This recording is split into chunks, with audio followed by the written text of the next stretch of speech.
La sombra del sepulcro.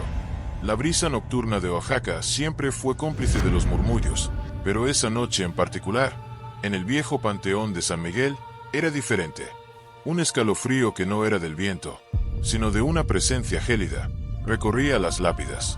Los pocos veladores que se atrevían a patrullar después de la medianoche evitaban la sección más antigua, donde los cipreses parecían rasgar el cielo y las tumbas se hundían como bocas desdentadas. Se decía que ahí, entre los espectros de siglos pasados, habitaba algo más que almas en pena. La leyenda cobró fuerza con la desaparición de 3 floristas que, a pesar de las advertencias, entraron al anochecer a dejar ofrendas. Solo se encontraron sus canastas, esparcidas y vacías, y un rastro de algo que no era sangre, sino una sustancia oscura y viscosa, impregnando la tierra. Pero la historia más escalofriante era la de don Armando, un anciano que había perdido a su esposa e hijo en la misma semana. Su dolor era tan profundo que se aferró al panteón como a un último recuerdo de ellos. Pasaba las noches ahí, llorando frente a sus tumbas. Al principio, era una imagen trágica. Después, se volvió algo más. Los guardias lo veían encorvado, siempre con la misma ropa raída, sus ojos hundidos brillando con una luz extraña en la oscuridad. Un día, uno de ellos, el joven Pedro, se armó de valor para ofrecerle un café. Se acercó a don Armando y lo llamó suavemente. El anciano giró lentamente, y lo que Pedro vio lo persigue hasta hoy. El rostro de don Armando no era el de un hombre, sino el de una caricatura grotesca del dolor. Sus rasgos se estiraban, sus ojos eran pozos de negrura y una sonrisa, desquiciada y amplia, le partía la cara. De su boca brotó un gruñido gutural, no humano. Pedro tropezó hacia atrás, el café derramándose. Don Armando se irguió, y cada crujido de sus huesos sonó como una lápida rompiéndose. Sus dedos se alargaron, las uñas se volvieron garras negras y afiladas como cuchillos. De la espalda, una joroba creció, deformando su figura hasta convertirlo en una sombra retorcida que apenas mantenía la forma humana. La transformación fue rápida y horrible, una danza macabra bajo la luna pálida. El ser que había sido don Armando se lanzó sobre Pedro con una velocidad antinatural. El grito del joven se ahogó mientras la criatura lo arrastraba entre las tumbas más antiguas. Los demás veladores, paralizados por el terror, solo pudieron escuchar el sonido de huesos quebrándose y un silencio final que se extendió por el panteón, más denso y pesado que el de la propia muerte. Desde esa noche, el morador del panteón se convirtió en una leyenda viva, una advertencia susurrada entre los lugareños. Quienes se atreven a llevar flores a sus seres queridos después de la puesta del sol, lo hacen con el corazón en un puño, sabiendo que cada sombra puede esconder una amenaza. Se dice que el morador no busca venganza, ni paz. Solo se alimenta del dolor ajeno, atrayendo a las almas afligidas para que se unan a él en una eternidad de oscuridad. Una eternidad donde la agonía de la pérdida se transforma en un mal tangible, devorando a los vivos. Y así, el Panteón de San Miguel sigue siendo un lugar de respeto y recuerdo durante el día, pero al caer la noche, se convierte en un coto de caza, donde una entidad nacida del dolor más profundo acecha, esperando a la próxima víctima que se atreva a cruzar el umbral entre la vida y la sombra del sepulcro. La sombra del sepulcro, profundizando en el abismo. La historia del morador del Panteón de San Miguel es más que una simple leyenda. Es un escalofriante recordatorio de cómo el dolor, cuando es demasiado profundo y se niega a sanar, puede retorcer y transformar a un ser humano en algo monstruoso. La génesis de esta criatura no es el resultado de una maldición externa, sino de una implosión de la psique, una metamorfosis oscura nacida del luto más desgarrador. El origen de la deformidad, más allá del dolor. Don Armando no era un hombre malvado, era un esposo y padre devoto, cuya vida se derrumbó con la pérdida simultánea de su esposa e hijo. Este golpe doble no solo le arrebató a sus seres queridos, sino que pulverizó su identidad. El Panteón, en lugar de ser un lugar de despedida, se convirtió en su prisión autoimpuesta, un mausoleo viviente donde se aferraba a los ecos de su pasado. Los veladores que lo observaban pensaban que se estaba volviendo loco, pero lo que en realidad sucedía era una fusión perversa con el dolor mismo. La transformación física de don Armando no fue instantánea. Comenzó con un deterioro gradual.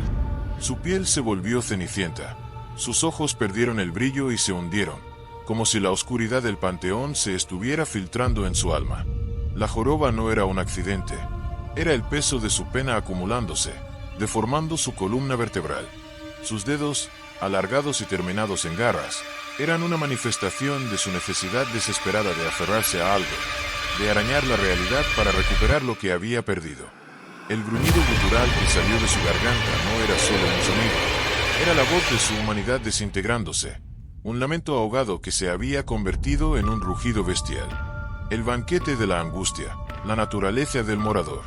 Lo más aterrador del morador es su motivación. No busca venganza, ni siquiera la liberación. Se alimenta. ¿Pero de qué? No de carne ni de sangre, aunque pueda causar la muerte. Se nutre de la angustia. Cuando un alma entra al panteón cargada de dolor, el morador lo percibe. Es como un depredador olfateando a su presa. Las lágrimas, los lamentos, la desesperación, todo ello es un festín para él. Cada persona que ha perdido a un ser querido y visita el panteón se convierte en una fuente potencial de energía para esta criatura. Los ataques del morador no son aleatorios. Ataca a aquellos cuya pena es más cruda, más vulnerable. Es por eso que las floristas, con su misión de honrar a los difuntos y su probable empatía por el dolor ajeno, fueron víctimas ideales. La muerte que inflige es un medio para un fin, consumir la esencia misma del sufrimiento en el momento de su máxima expresión. Se lleva la vida, sí, pero lo que realmente devora es el alma que ha sido desgarrada por la pena.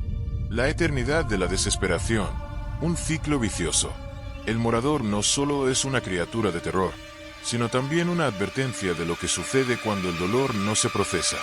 Don Armando se negó a dejar ir. Su apego mórbido al panteón y a su pena lo transformó.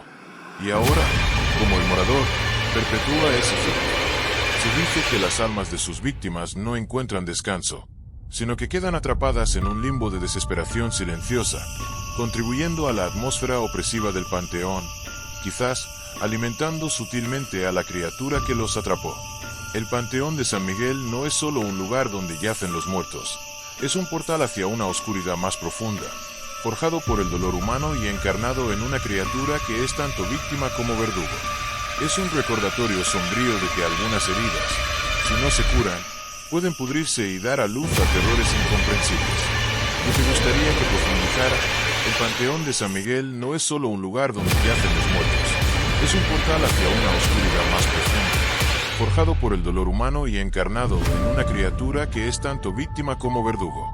Es un recordatorio sombrío de que algunas heridas, si no se curan, pueden pudrirse y dar a luz a terrores incomprensibles. El Panteón de San Miguel, con sus cipreses centenarios y sus lápidas cubiertas de musgo, no es un simple cementerio.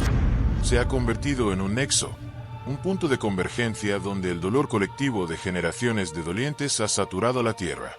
Imagina las capas de tristeza, lamentos y desesperación que se han vertido en ese suelo a lo largo de los años.